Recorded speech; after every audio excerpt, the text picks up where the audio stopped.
ಸ್ನೇಹಿತರೆ ನಮಸ್ಕಾರ. Kantara chapter 1 review. Review ಅಂದರೆ ಯಾವುದಾದ್ರೂ ಆಕಾಶನ ರಿವ್ಯೂ ಮಾಡೋಕ್ಕಾಗತ್ತಾ? ಅದೇ ರೀತಿ ಈ ಸಿನಿಮಾ ಕೂಡ ಕಾಂತಾರ ಚಾಪ್ಟರ್ 1 ದೊಡ್ಡ ವಿಶಾಲವಾದ ಒಂದು ಕ್ಯಾನ್ವಾಸಲ್ಲಿ ಮೂಡಿರುವ ಒಂದು ಕನ್ನಡ ಚಿತ್ರ. ಇದನ್ನು ರಿವ್ಯೂ ಮಾಡೋಕ್ಕಾಗಲ್ಲ. ಈ ಸಿನಿಮಾ ನೋಡಿ ನಾನು ಅನಿಸಿಕೆ ಹೇಳ್ತೀನಿ. ನೀವು ಸಿನಿಮಾ ನೋಡೋದಾದರೆ ಸುಮ್ಮನೆ ಹೋಗಿ ನೋಡಿ, ಇಲ್ಲ ನಾನು ಅನಿಸಿಕೆ ಕೇಳೇ ನೋಡ್ತೀನಿ ಅಂದರೆ ಪೂರ್ತಿ ವಿಡಿಯೋ ನೋಡಿ. ಆನಂತರ ನೀವು ನೋಡಲೇಬಾರ್ದು ಅಂತ ಡಿಸೈಡ್ ಮಾಡಿದರೆ ಖಂಡಿತ ಸಿನಿಮಾ ನೀವು ನೋಡ್ತೀರ. ನನ್ನ ಮಾತನ್ನು ಕೇಳಿ ಅಂತ ಹೇಳ್ತಾ ಈ ಸಿನಿಮಾ ಕುರಿತ ನನ್ನ ಪ್ರಾಮಾಣಿಕ ಕೆಲವು ಅನಿಸಿಕೆಗಳನ್ನ ಹಂಚ್ಕೊಳ್ತಾ ಇದ್ದೇನೆ. ಇದು ನಟ ನಿರ್ದೇಶಕ ರಿಷಬ್ ಶೆಟ್ಟಿಯವರ ಮತ್ತೊಂದು ಡಿವೈನ್ ಬ್ಲಾಕ್ ಬಸ್ಟರ್ ಅಂದರೆ ಖಂಡಿತ ತಪ್ಪಾಗೋದಿಲ್ಲ. ಯಾಕೆ ಅಂತಂದರೆ ಕಾಂತಾರ ಸಿನಿಮಾದಲ್ಲಿ ಏನಿತ್ತು ಒಂದು ಡಿವೈನ್ ಎಲಿಮೆಂಟು, ಅದು ಈ ಸಿನಿಮಾದಲ್ಲಿ ಇನ್ನೂ ಜಾಸ್ತಿನೇ ಇದೆ ಅಂತ ಹೇಳಬೇಕಾಗತ್ತಾ. ಕಾಂತಾರ ಎಲ್ಲಿಗೆ ಮುಕ್ತಾಯ ಆಗಿತ್ತೋ ಅದೇ ಜಾಗದಲ್ಲಿ ಈ ಸಿನಿಮಾ ಶುರುವಾಗುತ್ತೆ. ಆ ದಂತಕಥೆ ಅಂತ ನಾವೇನು ಹೇಳ್ತೀವಿ, ಈ ಸಿನಿಮಾ ಆರಂಭ ಆಗೋದು ಮತ್ತು ಮುಗಿಯೋದು ಕೂಡ ಅದೇ ಜಾಗದಲ್ಲಿ. ಅಲ್ಲಿ ಕೂಡ ತೋರಿಸ್ತಾರೆ ಇನ್ನೊಂದು ಕಾಂತಾರ ಚಾಪ್ಟರ್ 2 ಮತ್ತೊಂದು ದಂತಕಥೆ, ಅಂದರೆ ಇದು ಮುಂದುವರಿದ ಭಾಗ ಬರುತ್ತೆ ಅನ್ನೋದು. ಅದು ಈ ಸಿನಿಮಾದ ಒಂದು ಸರ್ಪ್ರೈಸ್ ಎಲಿಮೆಂಟ್ ಕೂಡ. ಹಂಗಾಗಿ ಒಂದು ಯೂನಿವರ್ಸ್ ಕ್ರಿಯೇಟ್ ಆಗಿದೆ. ನೀವು ಖಂಡಿತ ಮುಂದಕ್ಕೆ ಅದನ್ನಕ್ಕೂ ಆ ಸಿನಿಮಾ ಆ ಭಾಗ ನೋಡೋದಕ್ಕೂ ಕೂಡ ನೀವು ಕಾಯಬೇಕಾಗುತ್ತೆ. ಆ ರೀತಿ ಈ ಸಿನಿಮಾ ಇದೆ. ಇಲ್ಲಿ ಕಾಂತಾರ, ಬಾಂಗ್ರಾ ಮತ್ತು ಕಡಪ ಅನ್ನುವ 3 ರೀತಿಯ ಜನರಿದ್ದಾರೆ. ಕಾಂತಾರ ಕಾಡು ನಲ್ಲಿ ವಾಸಿಸುವ ಒಂದು ಕಾಡು ಮನುಷ್ಯರ ರೀತಿ. ಅಂದರೆ ಟ್ರೈಬಲ್ ಪೀಪಲ್, ಅವರಿಗೆ ಒಂದು ನಾಗರಿಕತೆ ಕಡೆ ಬರಬೇಕು ಅನ್ನುವ ಒಂದು ಒಲವಿದೆ. ಬಾಂಗ್ರಾ ಅಂದರೆ ಒಂದು ರಾಜರ ಒಂದು ಪ್ರದೇಶ, ಆ ಕದಂಬರ ಸಾಮಂತರು ಅಂತ ತೋರಿಸಿದ್ದಾರೆ. ಕಡಪ ಅಂದರೆ ಒಂದು ರಾಕ್ಷಸರ ರೀತಿಯ ಜನ, ದೈವವನ್ನು ನಾವು ಕೈವಶ ಮಾಡಿಕೊಂಡು ಎಲ್ಲವನ್ನು ಗೆಲ್ಲಬೇಕು ಅನ್ನುವರ ಈ ಒಂದು ಟ್ರಯಾಂಗಲ್ ಒಂದು ಕತೆ ಅಂತ ಕೂಡ ಹೇಳ್ಬೋದು. ಇಲ್ಲಿ ಹಲವಾರು ಸಂಘರ್ಷಗಳು ಇದೆ ಈ ಸಿನಿಮಾದಲ್ಲಿ. ಅದೇ ಈ ಸಿನಿಮಾದ ಹೈಲೈಟ್ ಕೂಡ ಹೌದು. ಇಲ್ಲಿ ಸಿನಿಮಾದಲ್ಲಿ ತಲೆಮಾರುಗಳ ಕತೆ ಇದೆ. ಜೊತೆಗೆ ವ್ಯಾಪಾರದ್ದು ಒಂದು ಕತೆ ಇದೆ. ಆಮೇಲೆ ಒಂದು ರಿವೆಂಜ್ ಸ್ಟೋರಿ ಇದೆ. ಅದು ಈ ಸಿನಿಮಾದ ಒಂದು ಆತ್ಮ ಅಂತ ಹೇಳಬೇಕಾಗತ್ತೆ. ನೀವು ಅದನ್ನು ಸಿನಿಮಾ ತೆರೆ ಮೇಲೆ ನೋಡಬೇಕು.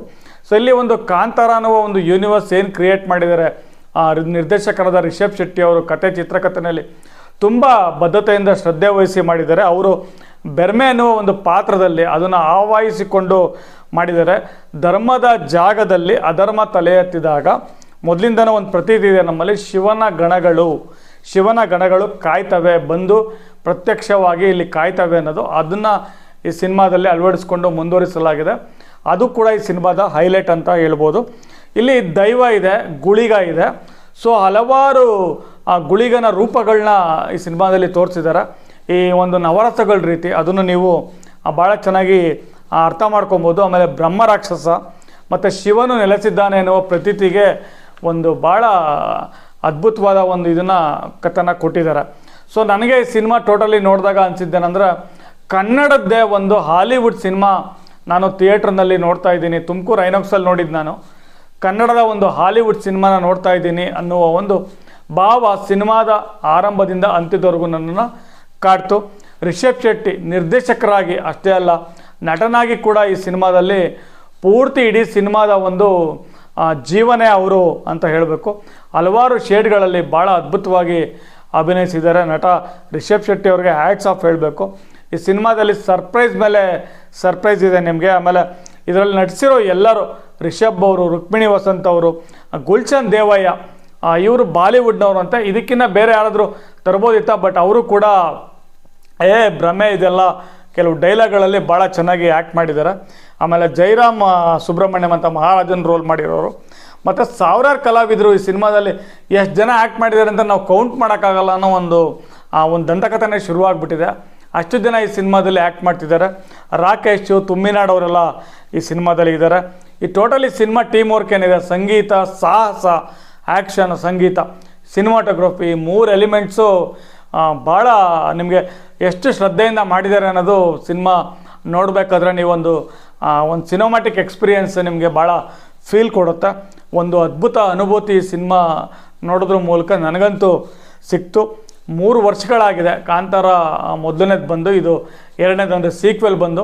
ಈ ಸಿನಿಮಾದಲ್ಲಿ ನಟ ರಿಷಬ್ ಅವರು ಹೇಳೋದು ಬೆರ್ಮೆ ಪಾತ್ರದ ಮೂಲಕ ಬಂದದ್ದು ಸ್ವಲ್ಪ ತಡವಾಯ್ತಾ ಅಂತ. ನಿಜವಾಗ್ಲೂ ಇಲ್ಲ ಸರ್, ಅಡವಾಗಿ ಬಂದಿದ್ದೀರಿ. ನಿಜವಾಗ್ಲೂ ಶರಣು ಅಂತ ಹೇಳ್ಬೇಕು ನಿಮಗೆ. ಯಾಕಂತಂದರೆ ಎಷ್ಟು ಅದ್ಭುತವಾದ ಸಿನಿಮಾ ಕೊಟ್ಟಿದ್ದೀರಾ. ನಾವು ಕಾಂತಾರ ಚಾಪ್ಟರ್ 2ಗೆ ತುದಿಗಾಲಲ್ಲಿ ಕಾಯ್ತೀವಿ. ಟೋಟಲಿ ಹೇಳ್ಬೇಕಂದ್ರೆ ಈ ಸಿನಿಮಾ ವರ್ಣಿಸಲಸದಳ ಅಂದರೆ ಪದಗಳೇ ಇಲ್ಲ. ಈ ಸಿನಿಮಾ ಬಗ್ಗೆ ಏನಾದರೂ ಹೇಳ್ಬೇಕಂತಂದ್ರೆ ಸುಮ್ಮನೆ ಹೋಗಬೇಕು, ಈ ಮತ್ತೊಂದು ಸತಿನೂ ನೋಡಬೇಕು ಅನ್ನುವ ಒಂದು ಭಾವ. ಯಾಕಂದರೆ ಕಾಂತಾರ ನಾನು 2 ಬಾರಿ ನೋಡಿದ್ದೆ, ಮತ್ತೊಂದು ಸತಿ ನೋಡಬೇಕು ಅನ್ನುವ ಒಂದು ನಮ್ಮಲ್ಲಿ ಭಾವವನ್ನು ಕೂಡ ಸಿನಿಮಾ ಉಂಟು ಮಾಡುತ್ತೆ. ಒಂದೊಳ್ಳೆ ಸಿನಿಮಾಟಿಕ್ ಎಕ್ಸ್ಪೀರಿಯೆನ್ಸು. ಯಾರು ಇದುವರೆಗೂ ನನ್ನ ಪ್ರಕಾರ ಇಷ್ಟು ಒಂದು ಭಕ್ತಿ ಭಾವದಿಂದ ಯಾವ ಭಾಷೆನಲ್ಲೂ ಯಾರು ಕಟ್ಟಿಕೊಳ್ಳಲಿಕ್ಕೆ ಸಾಧ್ಯನೇ ಆಗಿಲ್ಲ. ತನ್ನವರ ಜನಕ್ಕೋಸ್ಕರ ದೈವ ಯಾವ ರೀತಿ ಅವರ ನಂಬಿಕೆಯನ್ನು, ಅವರ ಒಂದು ಭಕ್ತಿಯನ್ನು ಕಾಪಾಡುತ್ತೆ ಅನ್ನೋದನ್ನು ಈ ಸಿನಿಮಾದಲ್ಲಿ ನೋಡ್ಬೋದು. ನೀವು ತಪ್ಪದೆ ಕಾಂತಾರ ಚಾಪ್ಟರ್ 1 ಸಿನಿಮಾ ನೋಡಿ ಅಂತ ಹೇಳ್ತಾ ನನ್ನ ಅನಿಸಿಕೆ, ಅಭಿಪ್ರಾಯ, ವಿಮರ್ಶೆ ನಾನು ಮುಗಿಸ್ತೀನಿ. ಎಲ್ರಿಗೂ ಧನ್ಯವಾದಗಳು.